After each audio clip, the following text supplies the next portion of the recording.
Here I am at the interactive session with the East West Seat Company International at Uyo, the capital of Akwa Ibom State. So here I want us to meet with one of the person I've been telling us about in my some of my YouTube videos that are so much impacted in me as my mentor in the agri sector. She is the manager of the East West Seed Nigeria. Here I am with her. Join me as a welcome my mentor in the agri sector, Madam Hadiza. Nice meeting with you, Thank madam. you very much. Good day. Like he rightly mentioned, my name is Hadiza Yaro. I work for East West City International in Nigeria. I'm the country manager for East West City. Thank you. Thank you. Nice having you in the land of Akwa Ibom State. We are always proud of you anytime you come around to Akwa Ibom State. Please, can you tell me about East West briefly? I'm fully aware as one of the distributors in East West Seed that we are celebrating 40th birthday of East West. So can you tell us more, and my audience are listening to us right now, more about East West Seed? Okay, thank you for having me. A brief on East West City International, like he rightly mentioned, we are celebrating our 40th year anniversary across the globe. In Nigeria, we're barely about 8 years in the field. Wow. To start with, East West Seed is a tropical vegetable breeding seed company. We supply high quality seeds to smallholder farmers in about 74 countries in the world, Interesting. Nigeria inclusive. Interesting. So, East West Seed was founded in 1982 in Southeast Asia, where we started the company. We started breeding, and right from inception, the mission is to work with smallholder farmers by providing them quality hybrid vegetable seeds to improve their yield and income. Thank you very much. That is so interesting. I also want to ask, over the years that we are celebrating 40th birthday of East West and about 8 years in Nigeria, what are the impacts that you think that East West has created in the world globally and Nigeria? Okay, fine. Like you can see from our shirts written growing a healthier tomorrow since 1982. Wow. The team is to tell us that East West Seed have been working around the clock to see how people can get good, nutritious vegetable on their table. So the impact we have in East West Seed in Nigeria has to do with working closely with smallholder farmers because over the years we try to like set up demonstration plots from the north, the south, the east and west of Nigeria. We don't just provide the seeds because we have a simple model where if you have high quality seeds and you don't do the right agronomic practices, you wouldn't get the good yield that you need to have. And it's also on the other flip side, if you have poor seeds or bad genetics, and you have all the right agronomic practices in place, you wouldn't get good yield. So some of the impacts we've had in Nigeria is to work with thousands of smallholder farmers by nurturing and teaching them how to improve their practices because we've provided good genetics for them. And then we have seen testimony of farmers where they have actually testified that some of these simple technologies, as simple as the spacing they use, as simple as identifying diseases, as simple as knowing what chemical to use, I think, or fertilizer or the right way to spray, has actually improved their income. I think it will also interest you that you can check online. We have a book we have published from East West Seed called 40 Farmers, where we have farmers across the world testifying, including Nigerian farmers, Okay. testifying how East West Seed has impacted in their lives, in their businesses, and how far they have grown. Right. Thank you very much. In terms of the technical contribution to the farmers, so what do East West Seed do in order to help the farmers technically? Technically, I think what we've been able to do is to do training and to render advisory services. These are not things that come cheap, but I think East West City is investing in the farmers so that because if the farmers do well or if the farmers are happy, we also will be happy. Okay, thank you very much. I stand to agree with you in totality because whatever Beko Farm is today and will be tomorrow is traced back to East West Seed. So I appreciate East West Seed for this. And let me also say this because most times when people see East West Seed, they ask questions about the GMO. So what do you say about issue of the East-West seed and GMO issue? Okay, fine. I think it's a simple perception with Okay. people here that in Nigeria, where if you go to exhibitions or when you showcase your food, once it's looking extraordinarily good, it's Okay. tagged as GMO. GMO. But Okay. then that's not the notion, because if you see a vegetable fruit, seeing it, you can't tell if it's a GMO or not. But I Okay. think what has really made people to think that way, because we present high quality vegetable seeds, so much more that when smallholder farmers cultivate some of these vegetable outdoors, it stands as good as those that are cultivated indoors. But as a matter of fact, East West Seed is not into GMOs. Not like I have anything bad about it. I also give this scenario where, for example, you would say, today I'm hungry, I don't have food to eat for 1 week, and I'm presented with a GMO that I can eat and live for the next 10 years. Okay. Yeah, so the question is, will I want to live for 10 years on GMOs, or will I want to die after 1 week because I don't have food to eat?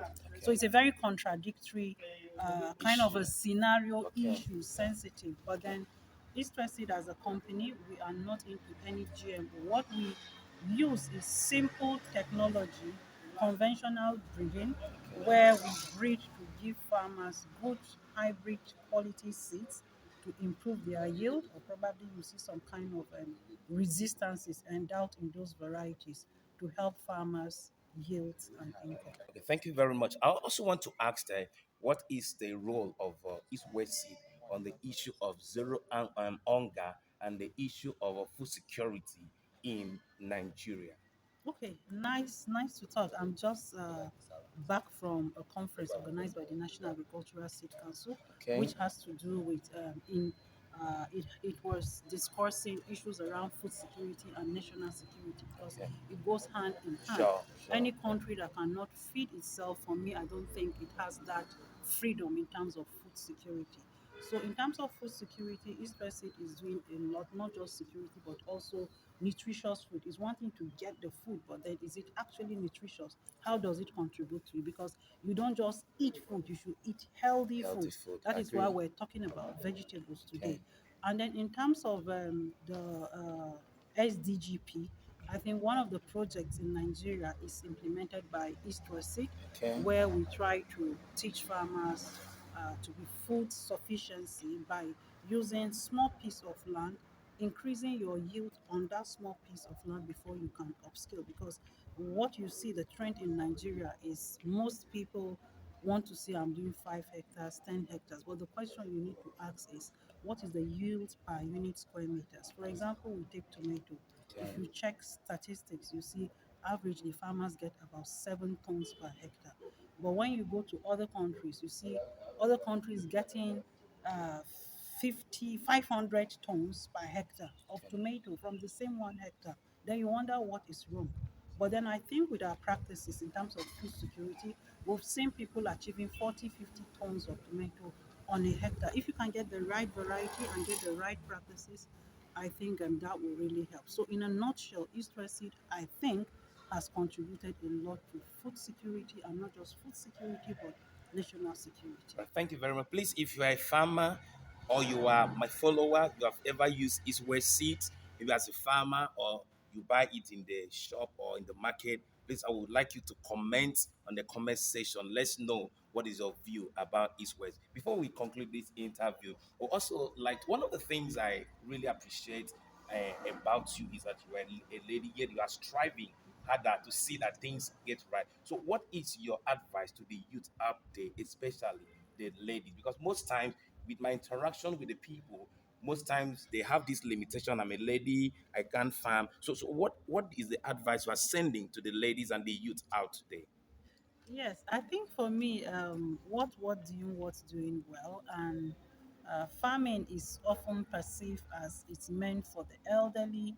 Farming is also perceived to be a man thing, but I think the trend is changing, Okay, where we see women are being involved. Because for vegetable, I think it's key, because we have backyards, we have homes where you can have the simple garden.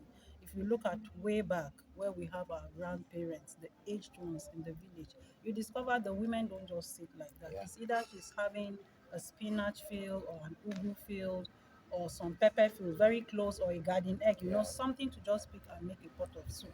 And that is why these days the campaign has been is like post COVID, where people were kind of constrained from going out. You wake up overnight and you're told, stay in your house. For 2 weeks, don't go out. And then you wonder, where do I get tomato? Where do I get pepper? Where do I get onion? You see, some of these things that we try to like bring in women now into farming is to encourage them to have a small backyard where they can get their vegetable and plant, because vegetable does not really occupy space like the maize, the rice, the cowpea. So I think for me, it's a starting point for women and youth, especially because youth, if they can pick these opportunities. Sometimes I really like to talk about the home gardening because that is where you learn all the mistakes. You learn about the pests, you learn Okay. about the diseases, you know Disease. how to nurture it. And I've seen people that have emerged into commercial farming from home gardening, because you Okay. wouldn't want to invest on a big field I'm that you have example. no I'm idea example of yeah. really, so you can hear from the horse's mouth, Yeah. right? So it's really good that we have hands on. Okay. Don't just go into big elephant projects where you invest and you have no idea of what to do. And then sometimes even for farmers that want to like, well, not farmers, maybe business people that want to invest into farming, you see a very long proposal. You need to invest 5 million, 10 million. It doesn't start that way. I always advise people, start small and grow big. All right. Thank you very much. I Thank you. also want to ask about this issue. Like in my own company, Beku Farm Enterprise, I have this slogan and it's in my logo, going back to green collar work, not the white collar work. So what can you say about the issue of the green collar work? The green collar work here refers to the agriculture, yeah, farming, whereas the white collar job is the work in the offices. And so, what do you say about that?